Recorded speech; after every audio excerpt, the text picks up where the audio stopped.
పూర్వకాలంలో కశ్యప మహర్షికి ఇద్దరు భార్యలు, వినత, కద్రు. వినత సంతానం మహాబలశాలి గరుడు, కద్రు సంతానం నాగులు. ఒకరోజు ఇద్దరూ ఆకాశంలో కనిపించిన దివ్య అశ్వం గుర్రం గురించి వాదించారు. కద్రు అంది, దాని తోక నల్లగా ఉంది. వినత అంది, లేదు, అది తెల్లగా ఉంది. పందెం కుదిరింది. ఎవరు ఓడితేవారు గెలిచినవారి దాసులవుతారు. కాని కద్రు తన నాగపుత్రులను ఆ గుర్రం తోకపై అంటించమంది. దాంతో తెల్ల తోక నల్లగా కనిపించింది. వినత ఓడిపోయింది. ఆ ఓటమి వల్ల గరుడు నాగులకు దాసుడిగా మారాడు. కాని అతని హృదయం తిరుగుబాటు చేసింది. నా తల్లిని ఎలా విముక్తి చేయగలను అని నాగులను అడిగాడు. నాగులు షరతు పెట్టారు. దేవతల వద్ద ఉన్న అమృతం తెస్తే నీ తల్లి స్వేచ్ఛ పొందుతుంది. గరుడు తన మహాబలంతో స్వర్గానికి ఎగిరాడు. అక్కడ దేవతలతో భీకరమైన యుద్ధం చేశాడు. వజ్రాయుధం పట్టిన ఇంద్రుడే అతని వీరత్వం చూసి ఆశ్చర్యపోయాడు.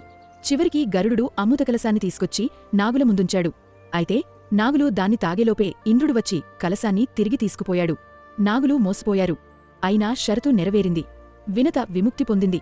గరుడు ఇకపై నాగులను శత్రువులుగా భావించి ప్రతిజ్ఞ చేశాడు. ఇకపై నాగులను నేను వేటాడుతూనే ఉంటాను. అలా అప్పటినుంచే గరుడు నాగుల మధ్య శాశ్వత శత్రుత్వం మొదలైంది. Subscribe for daily stories.